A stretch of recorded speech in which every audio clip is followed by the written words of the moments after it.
السلام علیکم ورحمۃ اللہ وبرکاتہ حامدا و مصلیا اما بعد اعوذ باللہ من الشیطان الرجیم بسم اللہ الرحمن الرحیم۔ لیلۃ القدر، ناظرین کرام، لیلۃ القدر دو لفظ کے مجموعہ ہے۔ لیلۃ کے معنی رات، شب کے ہوتے ہیں، اور قدر کے معنی شرف و منزلت، عزت و وقار، مقام و مرتبہ۔ دوسرا معنی قضا و قدر یعنی تقدیر کے ہوتے ہیں۔ دونوں لفظ کو ملا کر شب قدر سے معنی کیا جاتا ہے۔ شب قدر یہ لیلۃ القدر دونوں معانی کو شامل ہے، یعنی عزت و وقار، اور اس رات کو اگلے 1 سال کے تقدیر لکھے جاتے ہیں، اور یہ لکھے جاتے ہیں کہ کائنات کے اندر کیا کیا ہونے والا ہے۔ اس لیے لیلۃ القدر اپنے دونوں معانی کو شامل ہے۔ اس کا ذکر اللہ سبحانہ وتعالی نے سورہ قدر میں کچھ یوں کیا: لیلۃ القدر خیر من الف شہر، لیلۃ القدر 1000 مہینوں سے بہتر ہے۔ 1000 مہینوں سالوں کے اعتبار سے 83 سال 4 مہینے ہوتے ہیں، اور دنوں کے اعتبار سے تقریباً 30,000 دن ہوتے ہیں۔ یعنی اس رات میں کوئی شخص اگر 1 روپیہ خرچ کرتا ہے تو 30,000 سے زائد روپیہ خرچ کرنے کا ثواب ملتا ہے۔ کوئی اس رات کو اگر کوئی 1 رکعت نماز پڑھتا ہے تو اس کو 30,000 سے زائد رکعت نماز پڑھنے کا ثواب ملتا ہے۔ اللہ اکبر! تو یہ اس رات کے مقام و مرتبہ کو یہ آیت واضح کرتی ہے۔ اس کے بعد والی آیت اس کے دوسرے معنی یعنی اس رات میں قضا و قدر لکھے جاتے ہیں اس کو واضح کرتے ہیں۔ تنزل الملائکۃ والروح فیہا بإذن ربہم من کل امر، اس رات کے اندر فرشتے روح الامین یعنی جبریل علیہ السلام اپنے پروردگار کے حکم سے نازل ہوتے ہیں، اترتے ہیں ہر ایک کام کے لیے۔ سلام ہی حتی مطلع الفجر، یہ رات امن و سلامت والی ہے فجر کے طلوع ہونے تک۔ تو ان آیتوں کے اندر یعنی سورۃ القدر کے آیت نمبر 3 سے لے کر 6 کے اندر دونوں معنوں کی وضاحت کر دی ہے۔ پہلے معنی شرف و عزت، اور دوسرے معنی یعنی اس رات کو قضا و قدر اور دنیا میں ہونے والی تمام چیزوں کا ریکارڈ لکھے جاتے ہیں۔ تو اس اعتبار سے بھی یہ رات عظیم الشان ہے۔ اس رات جیسی اور دنیا میں کوئی رات نہیں ہے۔ تو آئیے، جب یہ رات اتنی عظیم الشان ہے تو وہ رات کب آتی ہے؟ نبی اکرم صلی اللہ علیہ وسلم نے فرمایا: تحروا لیلۃ القدر فی الوتر من العشر الاواخر من رمضان، رواہ البخاری، حدیث نمبر 2017۔ نبی اکرم صلی اللہ علیہ وسلم نے فرمایا لیلۃ القدر رمضان کے آخری عشرہ کے طاق راتوں میں تلاش کرو۔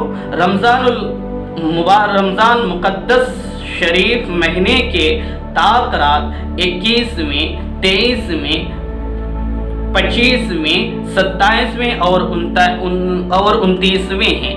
انہی راتوں میں سے کوئی رات لیلۃ القدر ہوتی ہے، اور ان کے بارے میں علامہ حافظ ابن حجر عسقلانی رحمۃ اللہ علیہ لکھتے ہیں کہ لیلۃ القدر ہر سال بدل جاتی ہے، یعنی کسی سال 21ویں رات ہوتی ہے تو کسی سال 27ویں رات ہوتی ہے تو کسی سال 25ویں رات ہوتی ہیں۔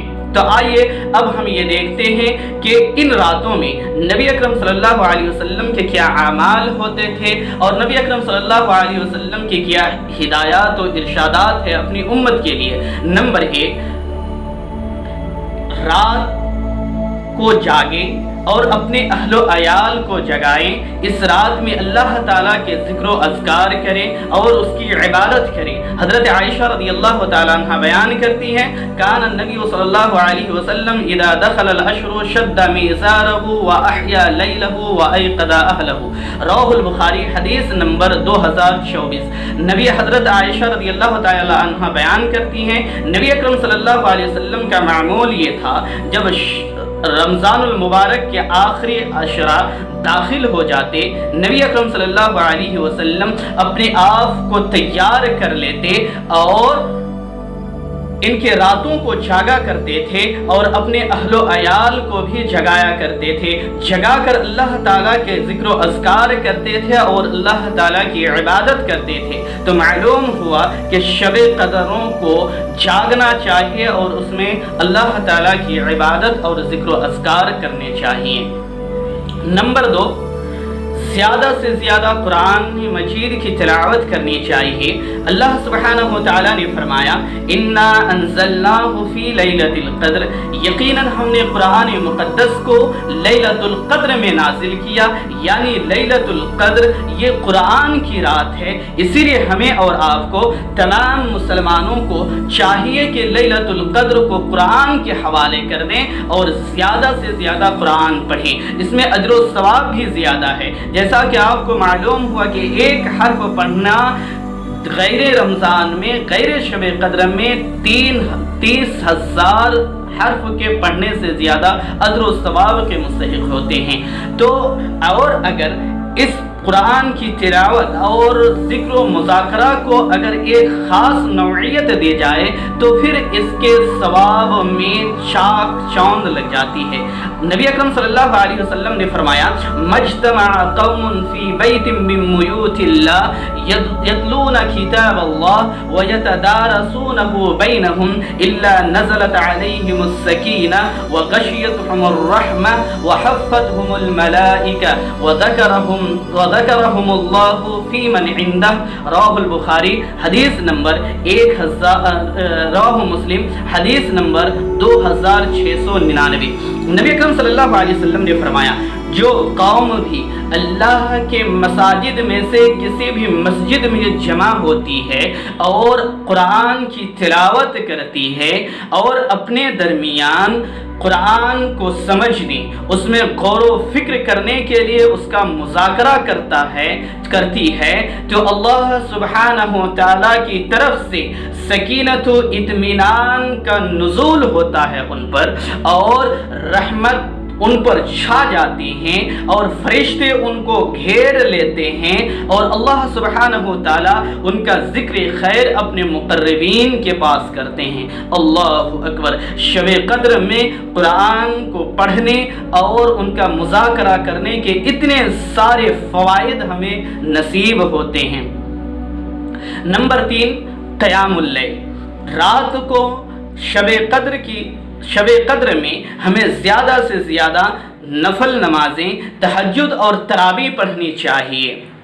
نبی اکرم صلی اللہ علیہ وسلم نے فرمایا من قام لیلۃ القدر ایمانا و احتسابا غفر له ما تقدم من ذنبه، رواہ البخاری۔ اس حدیث کو امام بخاری رحمۃ اللہ علیہ نے نقل کیا ہے، حدیث نمبر 2025۔ نبی اکرم صلی اللہ علیہ وسلم نے فرمایا کہ جو شخص لیلۃ القدر میں ایمان اور نیکی و اجر کے طلب کرتے ہوئے قیام اللیل کرتا ہے، تراویح پڑھتا ہے، نفل اور تہجد پڑھتا ہے تو ان کے پچھلے سارے گناہوں کو معاف کر دیا جاتا ہے۔ اللہ اکبر! اگر آپ لیلۃ القدر میں تراویح پڑھتے ہیں پابندی کے ساتھ یا تراویح سے زیادہ آپ 2 رکعات نمازیں پڑھتے ہیں تو اللہ تعالیٰ آپ کے پچھلے سارے گناہوں کو معاف کر دیتا ہے۔ نمبر 4، اس رات کو ہمیں اور آپ کو زیادہ سے زیادہ اللہ سبحانہ و تعالیٰ سے دعا کرنی چاہیے، تضرع و گریہ زاری کرنا چاہیے اللہ تعالیٰ کے سامنے، اللہ تعالیٰ کے لیے خشوع و خضوع ہو کر اپنی بھلائی، اپنے اہل و عیال کی بھلائی، تمام مسلمانوں کی بھلائی چاہنا چاہیے، کیونکہ ایک ایسی رات ہے جس میں آئندہ 1 سال کی تقدیر لکھی جاتی ہے۔ اس لیے ہمیں اور آپ کو اس رات میں زیادہ سے زیادہ دعا کرنی چاہیے۔ اما عائشہ رضی اللہ تعالی عنہ نبی اکرم صلی اللہ علیہ وسلم سے دریافت کرتی ہیں اللہ کے رسول اگر ہمیں یہ معلوم ہو جائے کہ آج لیلۃ القدر ہے تو ہمیں کیا کہنا چاہیے، کون سی دعا کرنی چاہیے؟ نبی اکرم صلی اللہ علیہ وسلم نے فرمایا عائشہ تم یہ کہنا، یہ دعا پڑھ لینا اللہم انک عفو کریم تحب العفو فاعف عنی۔ اس حدیث کو امام ترمذی رحمۃ اللہ علیہ نے نقل کیا ہے، حدیث نمبر 8026۔ نبی اکرم صلی اللہ علیہ وسلم نے فرمایا کہ عائشہ یہ دعا پڑھ لینا، اے اللہ تو عفو درگزر کرنے والا ہے، سخی ہے، یہ اللہ تو عفو درگزر کرنے کو پسند کرتا ہے، یہ اللہ مجھے معاف کر دے۔ تو اس حدیث سے پتہ چلا کہ لیلۃ القدر میں زیادہ سے زیادہ اللہ تعالیٰ سے دعا کرنا چاہیے، خاص طور پر اس دعا کو بار بار لیلۃ القدر میں ریپیٹ کرنا چاہیے اور دہرانا چاہیے۔ نمبر 5، لیلۃ القدر میں زیادہ سے زیادہ صدقہ و خیرات کرنا چاہیے۔